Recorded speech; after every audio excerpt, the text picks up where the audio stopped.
students, as faculty, as teachers, we want the students to own that assignment. It's a very subconscious, natural expectation. With ChatGPT, this thing has sort of shaken. Now, when they use AI, the DocuMark gives them a ownership score depending on how much content they have used using AI. And if they have not made enough changes on AI, the ownership score will be low. However, the student has a process actually say that, okay, I don't want to make changes to AI generated score. And that would be an explicit ownership taken by the student and would be visible to the teacher, which obviously a student may not want to do in most cases. And they would then go ahead and read whatever AI has generated. They would put in their own personal thoughts. They would change things there, and which is exactly what everybody wants. DocuMark documents the entire writing process. So it would clearly identify what is human typed, what is AI generated, and what is copy pasted. You could also see the prompts that have been used and from which place the content has been copied and pasted from. The verification and ownership process that I just spoke about. So any unchanged AI content or copy-pasted content requires a human review. But if the student does not want to do that, they own that. They have a process to own that content, which is very clearly visible to the teacher. And finally, we have a pattern analytics engine, which is called Cheat-Guard. So this is where a lot of feedback we received from the market around, a lot of students may just have two screens or do a split screen, read what is in ChatGPT and type it out on the platform. And so we have built an analytics engine on top of that. So when a human is typically typing, there are very unique patterns. When they are typing it and thinking and typing versus when they are seeing and typing. The differences are the pace of writing, the amount of backspace used, the number of insertions after a particular deletion, the number of thinking pauses in the middle of a sentence. So there are many such metrics. We do not talk about all the metrics openly so that students don't know about the metrics that are being used. But a lot of these metrics come together, and we can estimate if a particular piece of content is not human typed fundamentally, but has been seen and typed out. So these are some of the comments that we've received from different stakeholders after using DocuMark. And the reason we've presented this here is it gives a very good understanding of the experience of every stakeholder. So one of the students mentioned that I was using AI incorrectly until DocuMark guided me. Now I'm confident of submitting my assignments without fear. So a lot of students who are actually not using AI or are using AI correctly, they are living in a world of fear today. Because AI content detectors will identify their content as AI content. And there's no way to prove even for them. So this was something that we found really valuable. From a faculty point of view, we heard, my stress is gone. DocuMark brings back the pre-ChatGPT clarity while embracing today's technology. So in our entire product tagline, we picked up the pre-ChatGPT from here, from this quote. Finally, I can focus on teaching instead of playing detective. And obviously, from the administrator's point of view, a lot of data is available, on the use of AI and how AI is used among students. A lot of those analytics is available to the administrators. And so one of them mentioned that data from DocuMark helped us craft better AI policies. Right? For any policy, you need data, you need information. and DocuMark is able to provide that to the administrators. So we have seen higher quality work and fewer academic integrity violations across departments. Okay, so we have a short video, which is a 2-3 minute video on how DocuMark works, and whatever I've spoken to you about, you will be able to see all of that. So can we play the video? Hello. Today, I'm going to walk you through our latest tool, DocuMark, an anti-cheating solution for academic integrity that helps identify AI content and safeguard university reputation. Let me quickly begin by showing how a student would typically start writing. If you create a file, you'd enter the topic and begin drafting the content. Currently, I'm using Trinka's Cloud Editor. However, DocuMark is also available for Microsoft Word, and Google Docs support is coming soon. It can also be easily integrated with your existing learning management system like Canva, Moodle, Blackboard, etc. I am enabling the DocuMark feature from here. For institutions, we can have this feature auto-enabled for all documents so it works seamlessly in the background.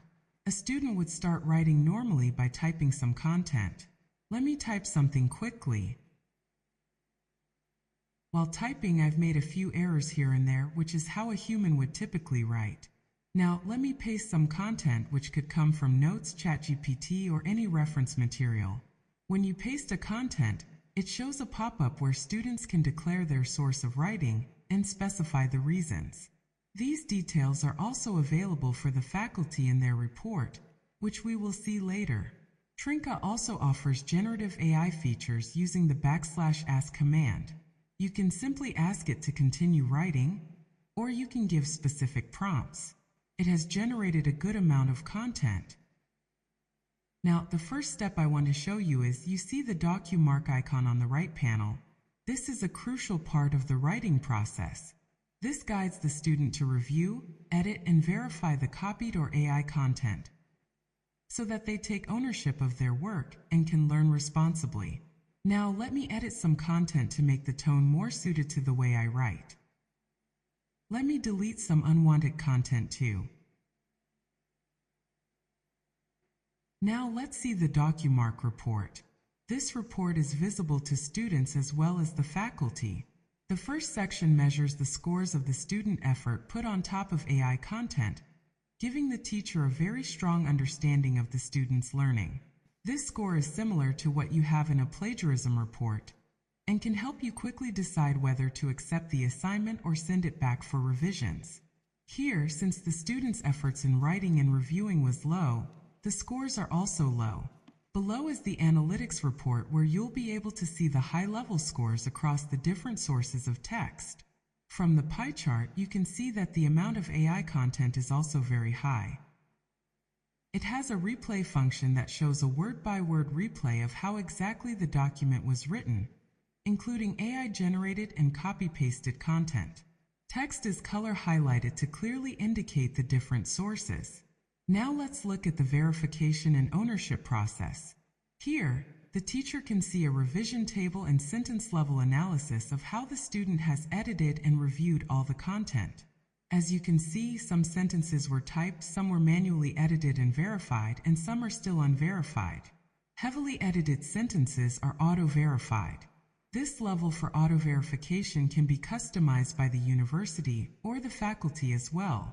In the below table, you can also view a detailed sentence-level breakdown of all changes made, including the original sentence and the revised version. All the edits are shown in track changed version, and there are additional information tags also provided for quick decision-making. With a combination of student efforts and ownership scores, you can build strong rules and help students learn to use AI responsibly. Teachers can now easily refocus on teaching, while the overall academic integrity of Institute is ensured. Thank you.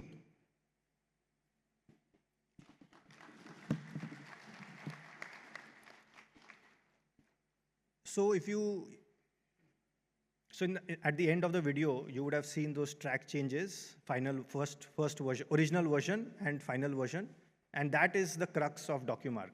So as you saw in this particular demo, one sentence at the end of it was revised by the student, and that was visible to the teacher. However, the revision, if you read the entire sentence, you would have noticed that the revision was not substantial. There were more deletions than insertions, and there was no new thought put into that sentence. That is why the score of that sentence was just 20% student effort, right? So there's a lot of intelligence behind the student effort score, where it looks at the nature of changes made on the final version submitted to the teacher as well.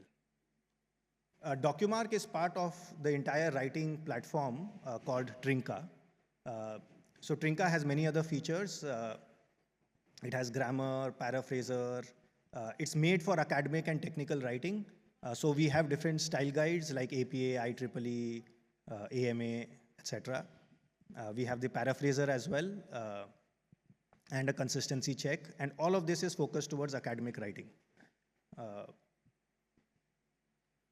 We also have the AI content detectors, but as you know, we don't promote it much because we don't believe it's the right technology for universities to use. And we also have citation tools. So if you want to format your end list citations, you can just do it in just a few minutes using the tool. And we also have a citation quality checker. So we work, Trinka is part of a larger company called Crimson, which has a brand named A.G.E.N.D.A. And we work with the 18 of the top 20 publishers in the world. And with all those interactions and the work that we have done, we know and we understand how journal editors review the end list references and what kind of systems they have. Using all that knowledge, we've created the citation quality checker report, which gives a quality score to an end list citation. So all of this is available in the entire platform, along with DocuMark. And obviously, as we mentioned earlier, this works on MS Word plugin, Google Docs, and browser as well. Just a couple of more slides before we take questions. We're also launching an AI literacy course for first-year students. Mainly, first we are launching it in the US market within 2 months, and after that we will customize it for the African continent as well. And this also includes courses for the faculty on how to use AI and guide students. Trinka is part of A.G.E.N.D.A, which has been working with publishers and researchers the world over since the last 20 years. It's a multinational company with offices in Japan, China, Korea, US, UK. And we provide publication support services. We help universities, researchers get their papers published in reputed journals across the world. And we also work with publishers to help them in the entire production process. Trinka, by the way, has been recognized by Gartner as well as an emerging visionary for generative AI technologies. It's used by lots of universities across the globe, in Europe, in US, in Southeast Asia, in Far East as well, and some of the publishers also use some version of Trinka in their production process. Okay, so this is my final slide, and being an Indian, we can't stay away from Bollywood. I hope some of you have seen some movies from Bollywood, and there's a movie by Amir Khan, very famous actor, and in that movie he had a song which was "I hate you like I love you," and then I just remembered that this is what we actually feel for AI. Right? So this is a letter to AI. Dear AI, I hate you like I love you. And I think this relationship will be like this, but we have to guide and be in this relationship in a very positive environment. So thank you very much. Thank you very much. A round of applause for Mr. Mittal. Yes. Even though we envisioned this session to be very interactive, unfortunately, we are running late on time, so we will not be able to entertain questions for him.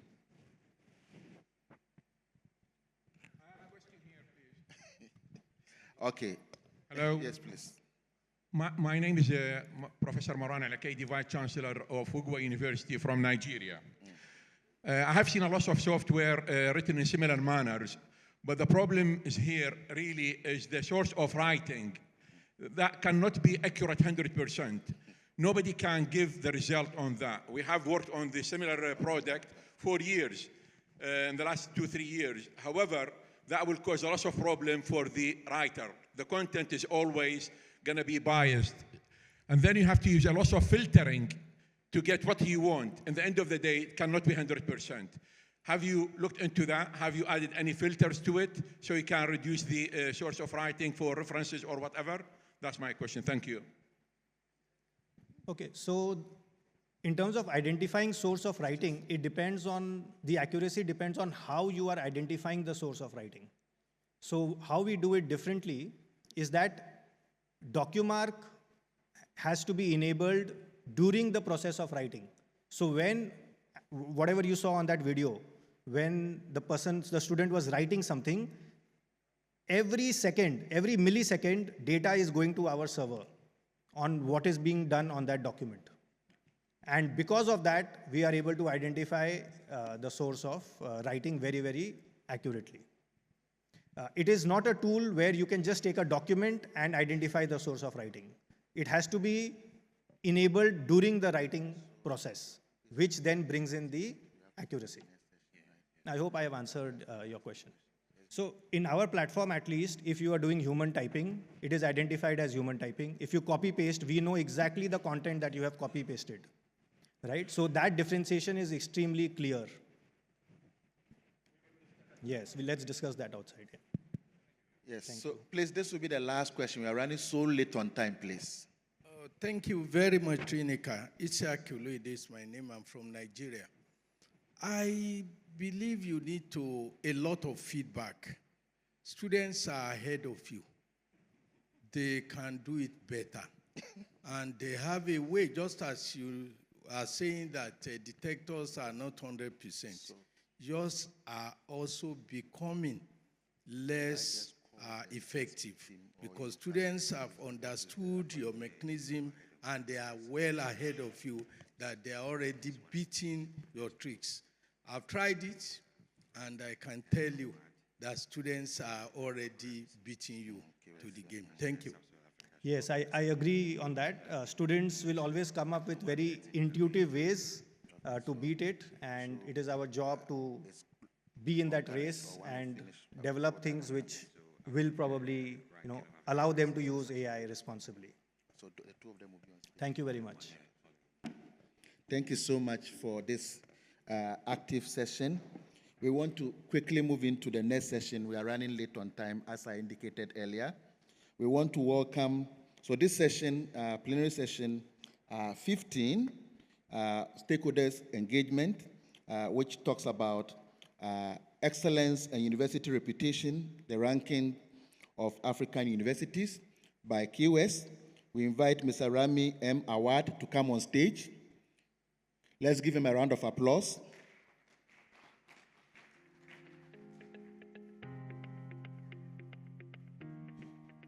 So please. Yeah.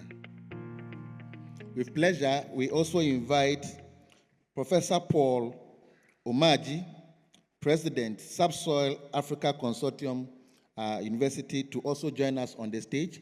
Professor Omaji. A round of applause for Professor Omaji.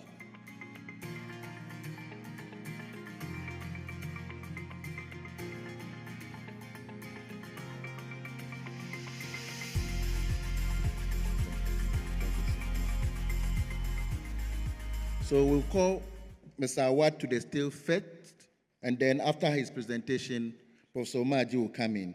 Mr. Awad will speak about excellence and university reputation, the ranking of African universities. Good afternoon, ladies and gentlemen. I'm grateful to AAU. I'm grateful to everyone being here today. I'll try to be concise, brief, and hopefully to add a bit of value. So today, I'm going to explain briefly more about our new initiative of QS Sub-Sahara African Rankings. My name is Rami Awad. I'm the regional manager of QS, managing the universities, government, and ministries basically in Africa, Middle East, and South Asia. Since inception of QS, it's been founded in 1990, basically located in London. We are multinational, but the inception really talked about how can we empower motivated learners and candidates around the world to actually foster their potential, to actually achieve their potential globally through educational achievement, international mobility, and career development. So again, since the inception, we kept the learners and the candidates in the center of our focus. Now, along with that, QS as a global enablement partner to the entire higher education sector, we have lots of insights, data, and services that we basically help any of those stakeholders in achieving or actually recalibrating their reputation, the global engagement, the institutional performance, students' recruitment, innovation, and so on. So it's quite diversified to be able to speak to different stakeholders, because the way everybody speaks to the learners and candidates will be very different from speaking to a leadership of a university versus ministries and other government agencies. But keeping all in mind, we are the most consulted ranking agency. Despite we are not only rankings, we are known for the rankings that we produce, but again, we are the most consulted ranking agency. And as you can see here from Google Trends, we are ranked first globally. And of course, these big spikes that you can see is the moment where we launch our different rankings, such as World University rankings and so on. Now, why do we do rankings per se? Now, if you remember, the mission of QS is to actually empower those learners around the world, to be able to give them the different feedback, different insights, so they can take and they can make formed decisions. But along with that, we also need to give that benchmarking insights to all the peers, to all universities, because without such comparative metrics, it will be quite difficult to know, are we going in the right direction, and are we going faster than others using those metrics? Along with that, we help such institutions, universities, ministries, and governments to understand their performance and to know exactly where their point of excellence. Every country, every university has its own unique value propositions. So such rankings really highlight what is the importance of this and how they can take it forward. Now, along with this, let me briefly show the set of rankings. As I mentioned, we are quite known for the QS World University rankings, but we have subject ranking, regional rankings, and in this platform today, we'll speak about the regional of Sub-Sahara African rankings, sustainability rankings. Along with that, we have a different set of rankings that's been tailored for the graduate management education. And that is global MBA, executive MBA, online MBA, and so on. So from these different rankings, every university and institution can really put different strategy on how can they have highlighting their excellence, highlighting their reputation to be able to make it in a good way. Along with that, let me open up the box of QS World University ranking, and let's talk about the philosophy behind these rankings. In front of you, ladies and gentlemen, we have 5 main lenses. And those lenses are telling us what are we trying to actually capture, what are we trying to evaluate from one way or another. Beneath every of these lenses, we have indicators, and under the indicators, there are the matrices, basically the equations on how we actually arrive at those things. So from the World University ranking, the first lens is research and discovery. And with that, we have 2 indicators, academic reputation and citation per faculty. Now, I'll explain a few of them in the next few slides. The next lens is employability and outcome, which includes employer reputation and employment outcome. The third lens is global engagement, which has international faculty ratio, International Research Network, international student ratio. Now, there is a new indicator which is unweighted for now, and it's a way to tell those universities and the higher education institutes that it will have its weight in the next cycle. We have sustainability lens, we have the learning experience lens, which includes the faculty-student ratio. So all of those are trying to capture the reputation side of a university and an institute. And if I may highlight it more, when we talk about reputation, I'm a big believer that usually there are two sides helping universities and institutions achieving that reputational side. It's either your research and the impact of research, how does it really speak about the university? On the other side, what about your achievement, news, the things that are not related to research? We all believe, we all know, not every university is really a research focused, a research intensive. So there are other teaching organizations that they can have other achievements to spread around the world. The second one, apart from the research, is the reputation side, the research side. In here we have two main indicators, citation per faculty and the International Research Network, and I'll be explaining it in a while. The third one is some data that we receive from universities. And lastly is the sustainability. Now, when we discuss the QS World University ranking, but now we need to speak about the context of Sub-Sahara. So here they are. We have 19 universities ranked in the latest edition of QS World University ranking. There are 3 universities which has quite notable upward movement, quite a good improvement. There is one new entrant, and this by itself is a good news. We have different 6 locations, and the University of Cape Town is the top performer from this. Now, what such rankings tells us about? And I believe this has been summarized and been discussed in the previous few days, previous few panels, where there is a great collaboration happening between Sub-Sahara and the outside world. And this is really great. We can definitely feel it at QS. So the International Research Network, which actually calculates the amount of collaboration happening from the research, is quite high, and that's quite nice. However, about 70% of those universities have quite less citation per faculty.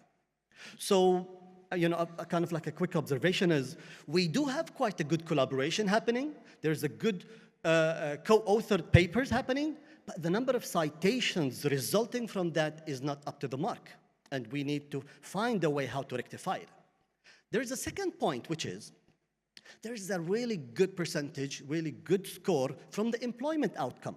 And that employment outcome measures one of the let's say, metrics, and that is the employability rate. So there is quite a good number of graduates securing a job. But on the contrary, the employer reputation does not really factor to that in a good way. So it's one way that such employers are not really recognizing those universities and the way the graduates are up to the mark. Other observation in here is, these are the first institutions from these locations, from these countries. We can definitely expect the University of Cape Town doing quite well, but one of the observations is there is quite a big areas of improvement between the South Africa and the rest. So from the first of South Africa to the first of Ethiopia, there's quite a big gap. So the universities really need to know how to map things in the right way, how to factor things in a different mechanism, I would say, so they can perform better. Another observation would be, I think majority of those are public universities, public funded universities. So it's one way to tell the other private universities there are other areas of improvements. We need just to know where are our excellence and how we can achieve it in the right way. Now, when we discuss the QS World University ranking, and before going into the Sub-Sahara, let's talk a little bit about the policies and the trends where it helped us going to reach what we are. So why Sub-Sahara now? Again, we've really discussed it. I've heard it in many panels that, of course, the youth population of Africa is rising, and of course, arriving at great number quite soon. On the other part, the tertiary of the enrollments are quite low, so we need to try to just to nudge the market a little bit, trying to make them understand how we can make it better. Along with that, we at QS and our engagements with different governments and different countries around the world, we hope we can create the roadmap and we can try to create the excellence in everyone's mind, and not only the leadership or not only the quality assurance departments within the university, it really has to be at all stakeholders altogether. Now, here are some policy targets that we actually heard it from the African Union as an example. So as of now, there's only 35% of the faculties in the region which holds a PhD level, or let's say terminal degrees. So we really need to try to bring that up. Now, if you notice on the right side, African Union have quite an ambitious target of, first of all, contributing globally to about 10% of the global research. Now, currently, that percentage is at 3% of the global. Now, it's quite challenging to do that. It's quite ambitious. I personally like it a lot because we need to have quite high target and we need to push everyone to achieve that. But keep in mind, two things, please. The first one is, rankings is competing with other peers. So despite the Sub-Sahara generally wants to increase that percentage, everyone else is also increasing their productivity. So we need to keep that in mind, and we need to recalibrate to some way of where such subjects to focus on, collaborations to focus on. The second point is, African Union wish to have 50% of the higher education enrollment, and that's quite high. How we can achieve it? They also have another target of having 100,000 doctorates by 2030-40. Now, from those, 20,000 to be in STEM. And the last one, which really talks about something quite important in here, and that is to have 80% internet connectivity, internet coverage. Now, there's lots of points to try to understand, absorb, and we try to help back all Sub-Sahara generally. There is another trend, which I mentioned it before, and that is the International Research Network. So as you can see here, and these are the output of Scopus, there is quite important growth in the International Research Network. And in my opinion, it's quite organic, because even the collaboration within the country are quite reducing. So I believe this is a great point for Sub-Sahara. Another point, and the final point, before we go into the methodology of the Sub-Sahara is, these are the subjects that such international collaboration is happening. So it's quite important to recognize what kind of subjects that such international universities are recognizing us for and trying to do such collaboration for. So it's important to empower the researchers, the faculties in certain subjects so they can perform more and more.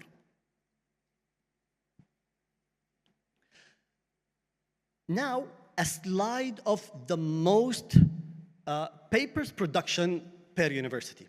And as you can see on the left side, there are quite a good number of universities having such a good output, but I believe everyone heard of those universities, and most of them are already ranked in QS World University Ranking. Now, when we go on the right side of it, those universities with quite good number of papers are not featured in QS World University Ranking. And that's quite a puzzle by itself. So there are quite a good production from a paper point of view, but is not mapped and is not featured in QS World University Ranking.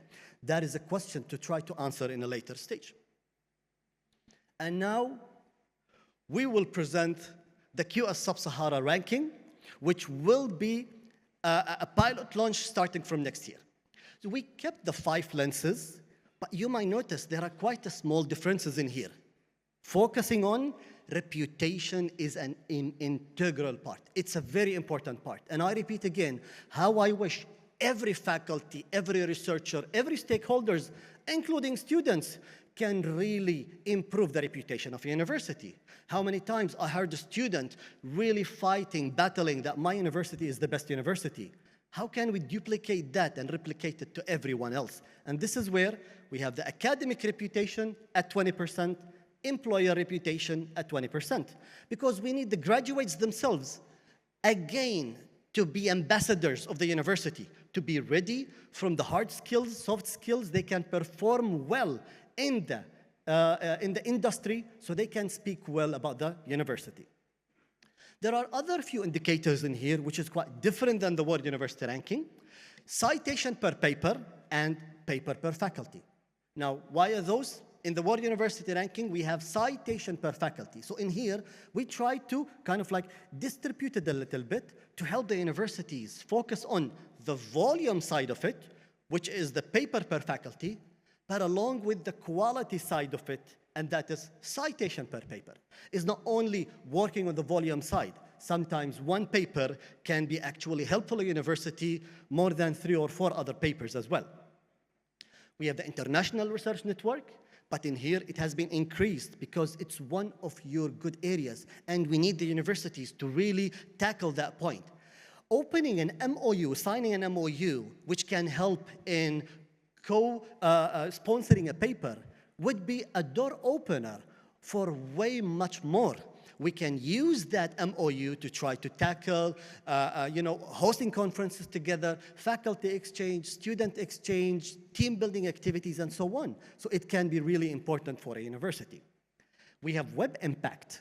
Web Impact has been taken from Webometrics, and that is basically to measure the digital footprint of the university.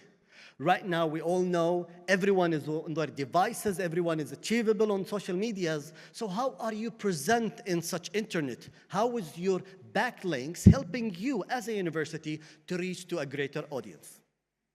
And we have here the faculty-student ratio and the staff with PhD generally. So this slide summarizes the differences between what we did in QS World University Ranking and what we are trying to achieve in Sub-Sahara. So on the left side, these are the region-specific. The Web Impact to push the universities to focus on the digital side of it. Staff with PhD to try to have more terminal degrees on board and more PhD faculty on board to try to have a better environment altogether. And the 2 paper per faculty, citation per paper. And then we have the remaining, which, as you can see on the right green sides, in Sub-Sahara, it has a higher weight, and the lower part, in the red one, it has a lower weight. Now, here is just a quick explanatory of these indicators generally. So the academic reputation and employer reputation have been gathered by the QS surveys. We are surveying the peers of the universities from the academics and the employers, asking them in their areas of expertise, which universities are really standing out, and that's quite important to capture. And then we go into the Scopus part, where we take the build of Scopus and we try to analyze the volume of papers, the citation of it, which is the impact, and the collaboration. And then we take other data from the universities, such as the number of students, number of faculty, the staff with PhDs, and so on. Now, I'm reaching almost to the end of my slides, and let me just a reminder of why to take part in this. Ideally, see, rankings is a way. Ranking is an external factor, and I'm a big believer it really helps the universities. So first of all, it really helps the universities to benchmark. And that's important. We should know exactly who are the other peers that we can compete to in certain areas, and we try to put strategies of how can we become better into that. And then we learn from those. We learn which subjects are we strong in, what are the indicators that we are excellent in, what are the other indicators that we can improve in, and so on. Generally, that also helps in the planning aspect. It's quite important to know that in the future, such students, where QS can tell the global audience, students can really depend on a ranking on their first cycle of searching a university. It's not the definite, it's not the last. But that means if a university wouldn't take part in the ranking, such students who gather such informations might not be visible to them. And then definitely having the marketing side of it, the promotional side of it, the branding side of it, and then the celebration all together. This is where we actually request, and I encourage everyone to submit data to QS that really gives an accurate data from the university itself, and it also helps the universities to share their nomination list, which I presented previously, that we do a survey to the academics and employers. So we allow every university to submit up to 400 academic contacts and up to 400 employer contacts, which they can contribute into the global survey. This is saying that rankings is a force to reflect that actions. So it is really an important aspect to focus on. Ranking is not the goal. It is really a reflective for your reality, but sometimes that reflection might not happen in the right way. And this is precisely why I need every stakeholder to understand that. I have done a small practice with one of the universities where I asked 4 different stakeholders from within the university, what is the 3 most unique value proposition of the university? Then I realized that the different 4 stakeholders have different answers. So that itself gives us the idea of everyone should really know how to reflect their excellence about the university itself. What are the next steps? Please reach out to rankings@qs.com. They will be able to help you a lot with all the information you need. You need to champion your efforts, and that's really important. So you need to actually make the branding people do their job, the research people do their job, the academia, the digital, the leadership, everyone champion their efforts to be able to reflect it in the right way. And in here, I actually invite everyone to join us in our reputation webinar, which will happen on the 29th of July. And this is where my colleagues in the rankings departments will once again try to explain why reputation is important and why QS always talks about the reputation and how reputation really helps the university realigning their strategies, realigning their goals altogether. This is really the last slide, and I would like to just request everyone to, first of all, everyone should really know about their brand as a university and what are we strong in. How can we really share that knowledge globally? What kind of global goals the university can have? We should not have a misalignment between the board of trustees and then the quality assurance and the researchers. Everyone should be on the same mindset, and that's quite important as well. Everyone should keep that mindset in mind. How can we help the university? How can we help the country generally? Having better partnerships and keeping the sustainability in mind all day long. Thank you so much for listening to me. I hope I added value. Thank you.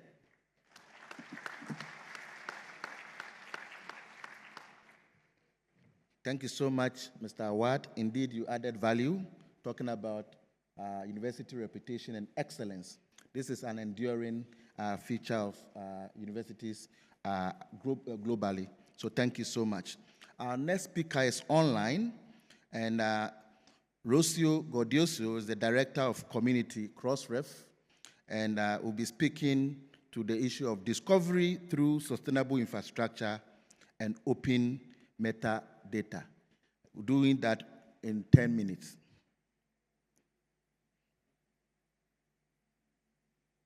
Hello, hi, I hope that you can all hear me. I'm gonna be sharing my slides, so hopefully you will be able to see them. Yeah, okay. So thank you very much for that introduction. Good afternoon, my name is Rocio. I am not the director of community at Crossref. I am one of Crossref Community Engagement Manager.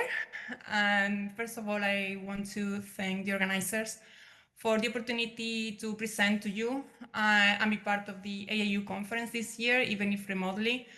I wish I was there with you in person, but thanks to the organizers for the opportunity to be present online. The title of my presentation is Discovery Through Sustainable Infrastructure and Open Metadata. And that is exactly what I want to explore with you today. What is metadata? Why is an important aspect of open science, and how it can support discoverability and traceability of your research outputs. I would like to start by saying a few words about Crossref. You might be familiar with Crossref and what we do, but as a summary, we are a not-for-profit membership organization that exists to make scholarly communication better. Together with our 22,000 members in 160 countries who maintain Crossref DOI records and metadata, we drive metadata exchange and support nearly 2 billion monthly APA queries. Crossref makes research objects easy to find, cite, link, assess, and reuse. Research objects such as articles, preprints, books, grants, standard datasets, and many more. As I said, we work with more than 22,000 organizations and members from 162 countries. 3% of our members are based in the African continent. And 40% of our members are universities or scholarly led. We work with 125 sponsor organizations, which are organizations that facilitate uptake of our platform and infrastructure in different regions, and work with 48 ambassadors, which are community members that help us reach local and regional communities more easily. 9 of them are based in the African continent as well. We hold 170 million open metadata records with DOIs that are resolved more than 1 billion times, more than 1 billion times per month, which accounts for 94% of all DOI usage. 2 billion queries of our metadata every month by thousands. We don't even know the scale of these. Thousands of systems ingesting and reusing this open metadata through for different use cases. So what is metadata and why do we think it's important and why do we think you should care? Metadata is crucial information about an item, such as an article, grant, datasets. We are all probably familiar with bibliographic metadata, such as an article's title, publication date, and author's name. But there can be, and there often is, a great deal of additional metadata associated with an item that can be exchanged and read by scholarly systems. Metadata helps future scholars and system, as well as today's scholars and today's system, understand as much as possible about a work, where it came from, who was responsible for it, what can be done with it, so license information as well, and who funded it. Crossref members provide open metadata to the world. And thousands, maybe millions of organizations and researchers use that open metadata to find the content that you publish. Because Crossref metadata is standardized and machine readable, it is very useful to many organizations that create tools and services that make your content more discoverable. This tool can be like author profiles tools, manuscript tracking system, and many other services that make research and academic life easier. Crossref members have an important role to play in enriching and preserving the global scholarly record, and the richer the metadata that they provide to us, the better. We do believe that rich metadata is really important. And it's really important to us, and it is really important for making connections between records. It is also essential to keep the metadata record associated with each DOI up to date. So for example, one clear instance of this is when the resolution URL or landing page for a record changes or move over time, which can very easily happen. So that needs to change as well on the metadata record so everything is complete and up to date. Crossref members curate and steward the metadata record they create, and very importantly, updates, corrections, and retractions can be added to the record, which basically adds to the trustworthiness of the scholarly record, since these changes and metadata kind of go with the work to better inform readers of the future. Crossref is the sustainable source of community-owned scholarly metadata and is relied upon by thousands of systems across the research ecosystem. It can be used for all sorts of reasons, including meta-research, studying publishing trends, incorporating the specific discovery databases, etc. And Crossref metadata is openly available and can be accessed and retrieved by anyone for free. We do mean it when we say that Crossref is community-driven, and we rely on our community to continue evolving and co-creating solutions to share problems. So we encourage our members to join discussions and advisory and working groups, so which really help us support and give kind of input on our different programs and initiatives, which help us move forward the open metadata infrastructure and world. Now that we've covered what metadata is, I'd like to cover as well what a DOI is and what a DOI is not. So a DOI is not an indicator of the quality of a publication, or it's not an indicator of the quality of the organization that registers the DOI. It is not a mark of quality of the research submitted either. A DOI is a persistent link and identifier for a content item. It ensures that the content will always be available and that the scholarly record is complete. So you can see there in the slide that a DOI is composed of 3 sections, and the red part is the resolver address. Each DOI is an identifier, but it's also an actionable link, which means it's resolvable in a browser. The blue is the prefix, which is assigned to each member when they join, and they always use the same one. And the yellow is the suffix, which is the part of the DOI assigned to each unique content. But that's a DOI, and we believe that metadata elements and relationships do form a network, and we're calling this the research nexus. The research nexus is Crossref vision of a rich and reusable open network of relationships that connect research organizations, people, themes, and actions. The foundation of the research nexus is metadata. And the richer and more comprehensive the metadata in Crossref records is, the more value there is for our members and for the community, including future generations of scholars. One last point I wanted to make here is that many people associate Crossref with DOIs, but it's important to understand that Crossref is not just about DOIs. We are not defined by a particular service, but by how we support the academic community as a whole, and I'll share some examples next. So why do we think that metadata is important, and that open metadata is important for open science and the scholarly record? Robust and complete metadata records allow for discoverability, traceability, and integrity of your research output. Discoverability means that more people will be able to find your work without knowing about it beforehand. Metadata tells us about the authors, funding, changes, relationships to other records, which provides the context necessary for a trustworthy scholarly record and increased transparency of that kind of scholarly record. And traceability means that we can follow the development of a document over time. And all of that is facilitated and possible because of metadata associated with each record. So how is Crossref metadata used? So Crossref metadata created and stewarded by our members is openly available. Both human and machine interfaces can access it.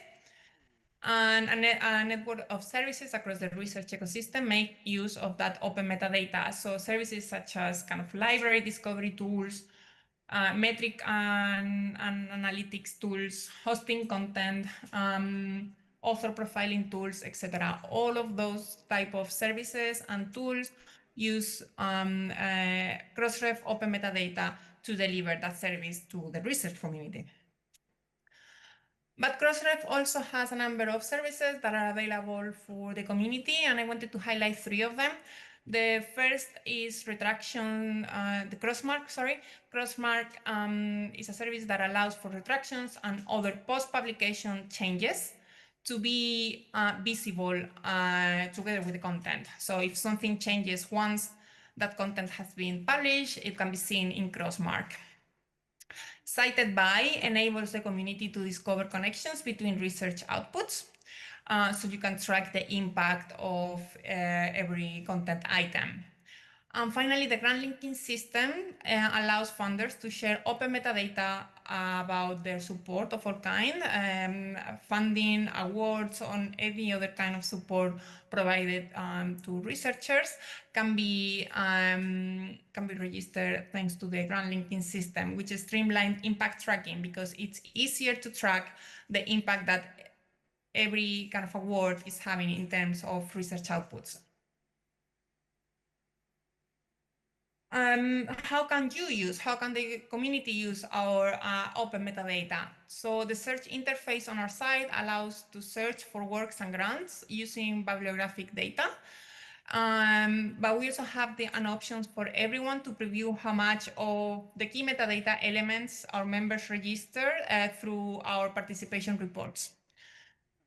There is also Crossref REST API, which is an application programming interface, which is integrated by many services, as mentioned in my previous slides, but also while the API is designed primarily for machine use, more and more often we are seeing that people use it to query our database for research purposes too. To facilitate learning about our REST API, we have developed an API Learning Hub, which is on our website, which is full of documentation to facilitate kind of uptake of the tool across the research community. Last thing I wanted to say was about kind of the Barcelona Declaration. The Barcelona Declaration is an initiative that started last year that brings together a variety of global research and research centers, universities, and interested parties. The research information landscape requires fundamental change, and that's why the Barcelona Declaration came to be. The signatories of the Declaration on Open Research Information commit to taking a lead in transforming the way research information is used and produced. Openness of information about the conduct and communication of research must be the new norm, and signatories commit to these 4 commitments that you can see here in my slide. I also wanted to highlight that the Barcelona Declaration has a number of resources in different languages, so it is truly a global endeavor. So I do encourage you to go to the Barcelona Declaration website and have a look. Crossref is a supporter of the Barcelona Declaration, and we are very excited to see what's next on the space. I hope that this was a helpful overview of how metadata supports the integrity of the scholarly record while facilitating discoverability and traceability of research outputs. Please do not hesitate to contact us if you have any questions or if you would like to know more about Crossref infrastructure or initiatives. We are always very happy to hear from the research community. Many thanks again for the opportunity to be here with you, even if remotely, and I wish you a really successful rest of your conference. So thank you very much. I'll stop sharing, but I'm available if anyone has any questions. Thank you. Thank you so much, Rocio Gordillo, for this deep dive into cross-reference. Thank you so much. Now we want to invite Professor Paulo Maggi to the podium to speak on the Subsoil Africa Consortium. Thank you.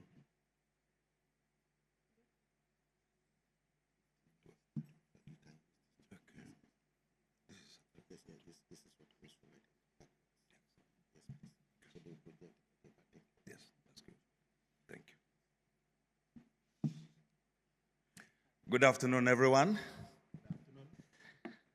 The president of AAU and my dear brother, Secretary General, I really want to appreciate both of you and through you to the AAU board as a whole. Thank you for the very warm welcome that you are given to the team from Russia. For the first time.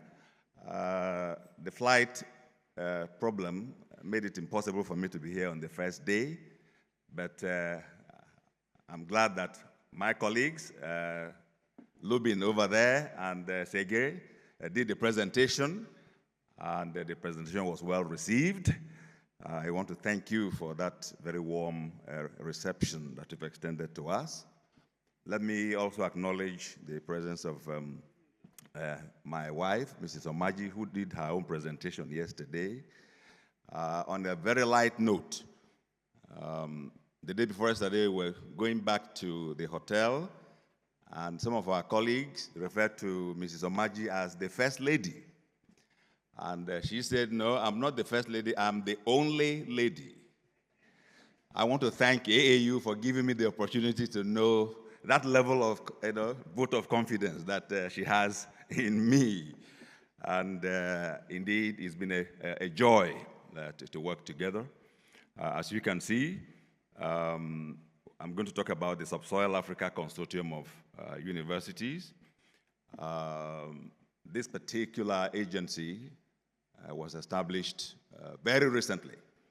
And I went over to Russia last year to take up the leadership of the consortium. It is a strategic, innovative partnership between Russia and Africa. After a series of meetings, we were able to get together in July 2023 to sign an MOU. And after that, in December 2023, we signed the founding agreement. And in those two documents, the mission, the vision, objectives of the consortium have been outlined. I want to emphasize in my presentation here that we are dealing with something that is so fundamental to the ongoing survival of the continent. And it is important for us to bear in mind that there is no country in the world that has developed without, first of all, taking ownership and developing its subsoil. You may ask, what about those countries that do not have mineral resources? Look very closely at their operations, and you will discover that they actually gathered those mineral resources from other parts of the world to develop their countries. So the vision of the consortium is actually to foster technological sovereignty for Africa. Because there's not much you can do in terms of adding to the beneficiation of your subsoil without having sufficient and relevant technology to achieve that. This consortium, as I said, that was set up finally in December 2023, has gotten very significant endorsement from African universities. We've been able to take more than 82 vice chancellors and several institutional heads from Africa to actually participate in the activities of the consortium. I'm glad to say that Professor Amma here has actually been there, the president of AAU. We've had the privilege of having his presence at some of the activities that have been undertaken since the consortium was established. I'm not going into the background in terms of the St. Petersburg Mining University that actually, if you like, directed and led the establishment of this particular consortium, because my colleagues did that very effectively on the first day. You know very much about the university. You know that that university is actually championing the reform of higher education in Russia. complete, whole overhauling of the educational system in Russia, and this university has been tasked by President Putin to lead that reform. It is that university that anchors the consortium that we are working with. I want to rush through the backdrop to the establishment of this particular consortium. And that backdrop is summed up in this, what I call the Africa's paradox of penury in the midst of plenty. Africa is known to harbor about 40% of all the world's mineral reserves.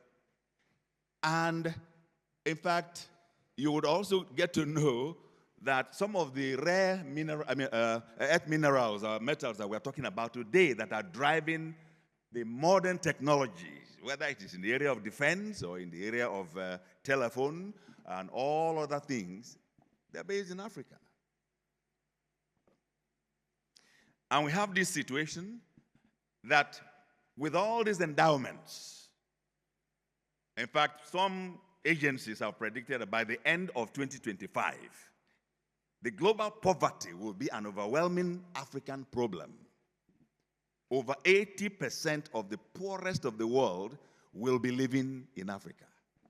This is the kind of paradox that has agitated our minds and formed the backdrop to the establishment of the consortium.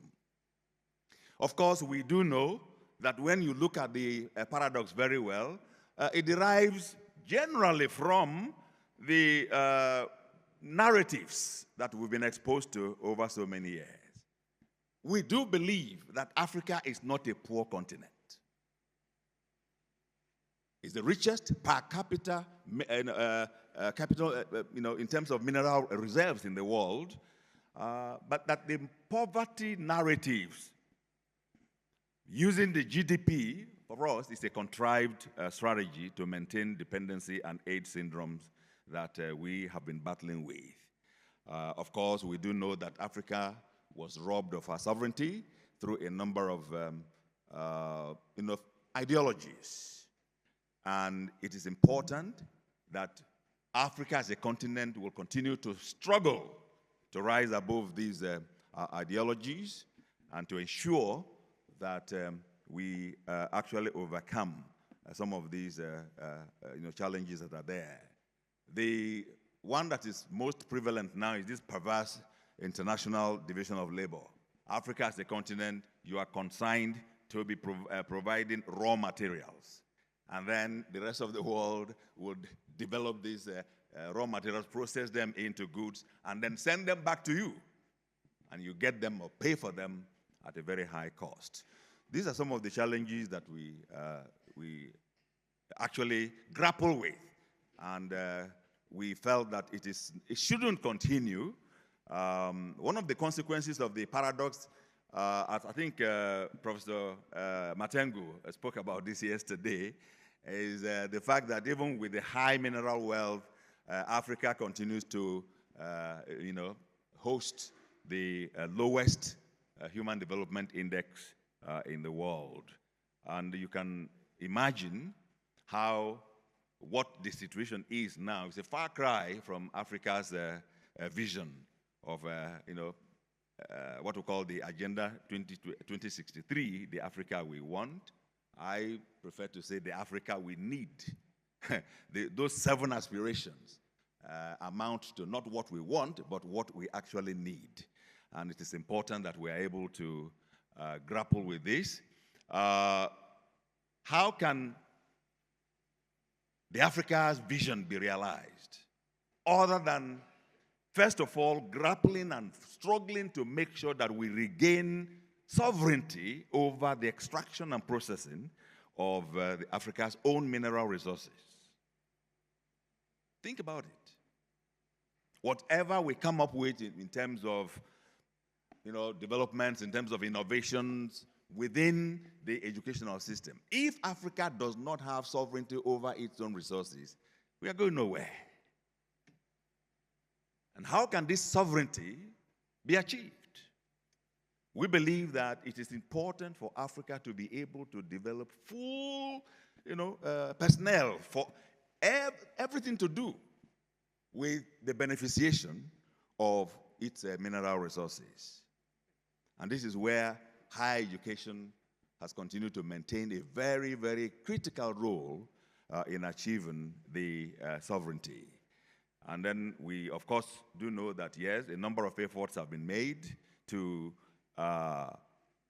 ensure that Africa goes in that direction. If you look at what the AU has done over several years now, they have established, or in fact developed African Mineral Vision. They have established African Minerals Development Center. They passed the law to guide the operations of this center. And of course, not too long ago, they developed Africa's Commodities Strategy. These are great frameworks. And in the end, they are determined in such a way as to support the transformation of Africa from being simply a raw material producer or supplier to an exporter of processed resources to ensure the development of Africa. Great frameworks. The realities on the ground are a bit troubling. And I refer to them as hindrances. Let me just give you one or two examples. One of them is the lack of political will to implement the minerals optimization instruments.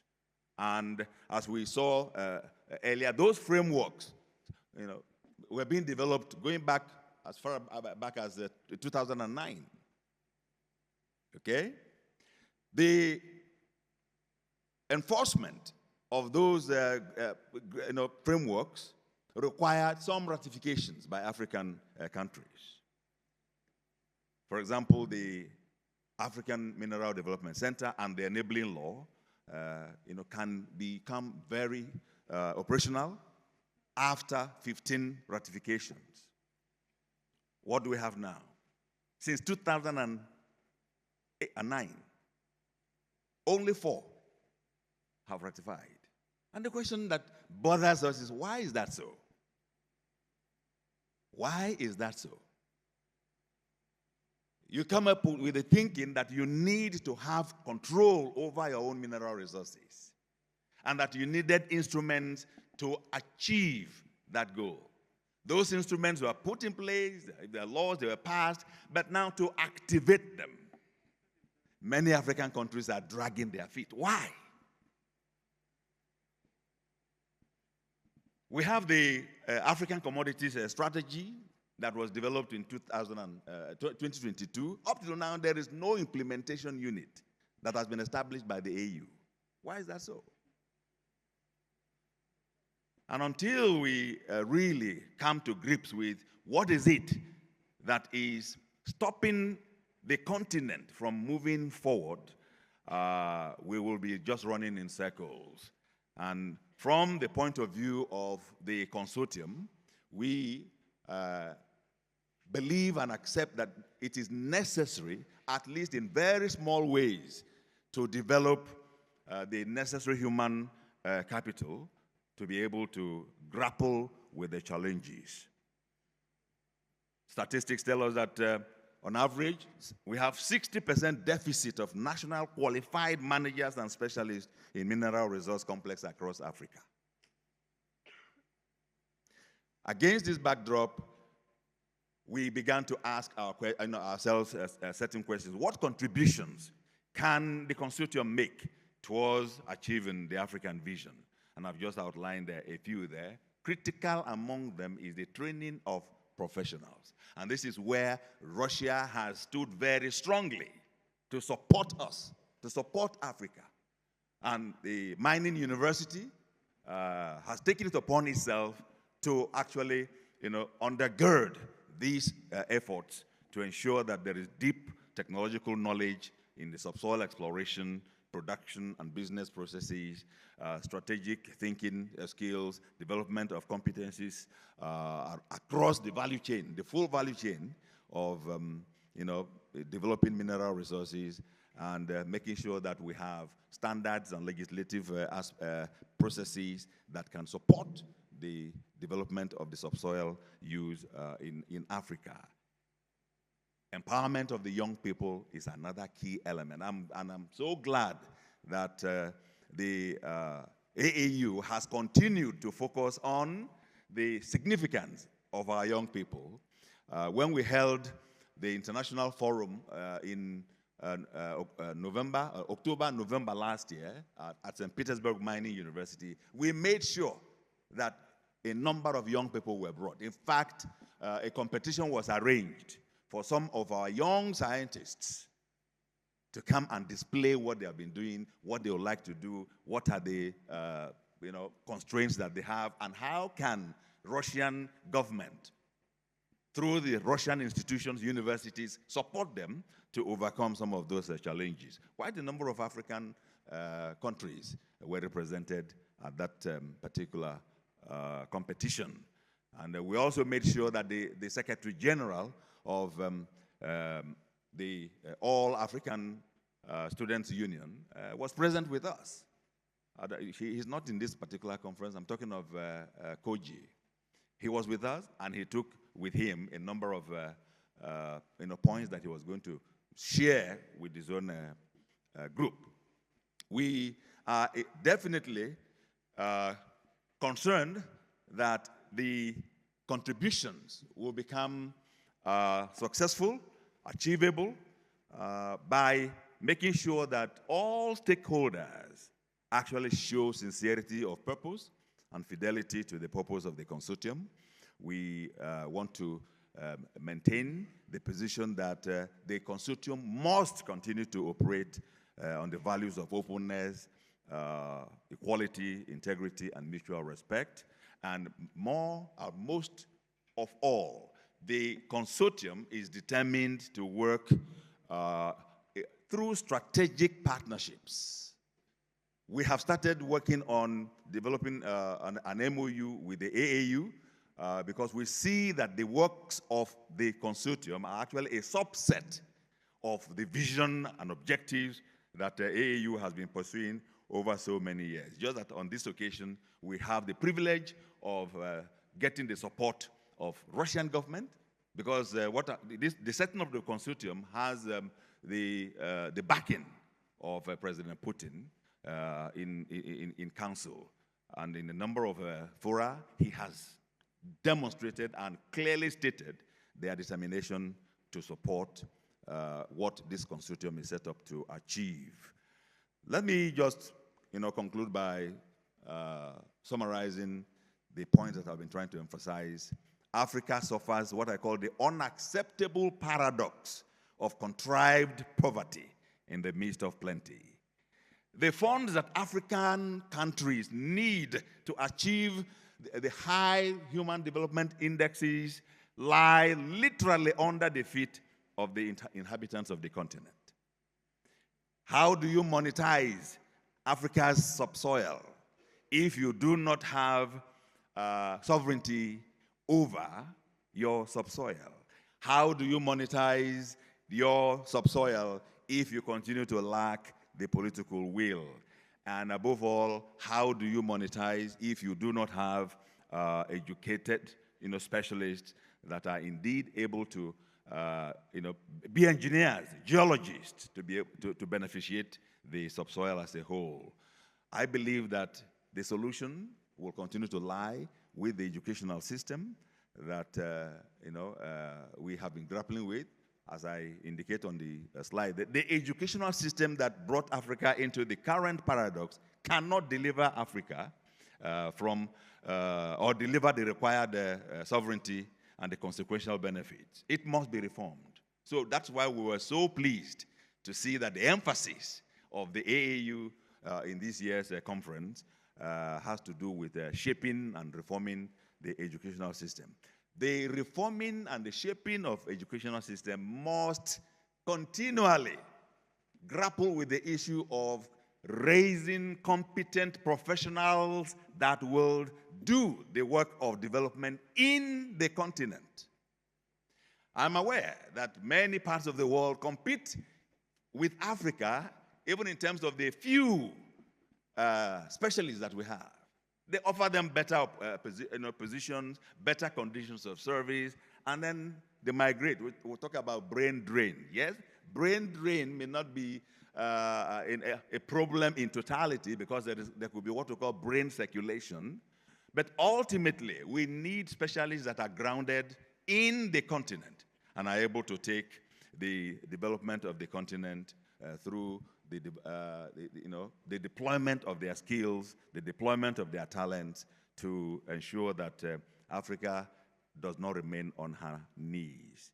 The determination to facilitate the entry of science, technology, and innovation has been clearly spelled out in the Russia-Africa Partnership Forum Action Plan 2023 to 2026. That determination gave birth to the consortium that we are working with, and we see it as a vehicle for reform of university geoscience and mining engineering education throughout Africa. Now, when we bring university leaders to Russia, one of the things we want to ensure is that they are exposed to alternative narratives. They are able to see what is happening, particularly in Russia. We are indeed impressed with the fact that with all the sanctions being placed on Russia over so many years now, Russia has not collapsed. Why? Because they had an undergirding technology that they fell back to. And that technology is sustaining them.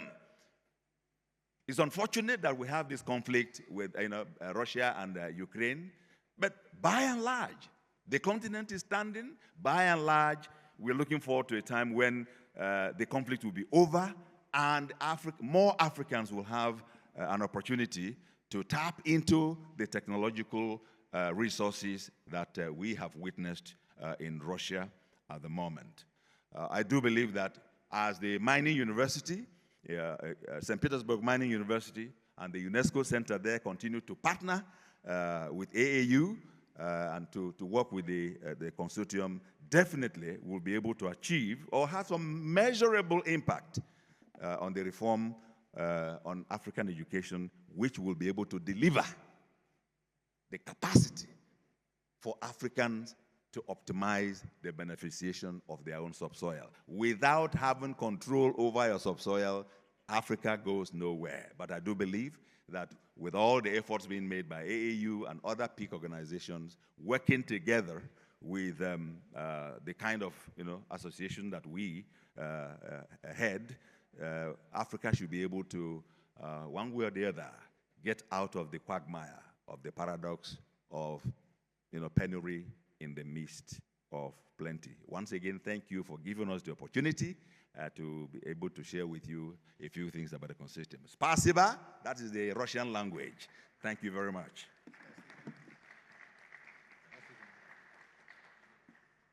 A round of applause for our three distinguished speakers.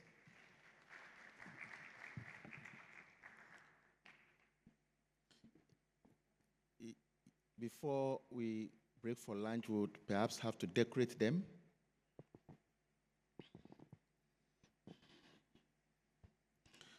Unfortunately, time is fast spent, so we may not have opportunity for questions, but they have catalyzed the conversation, and I believe that during lunch, we'll have ample time to really engage them on the issues that they touched on during the presentation.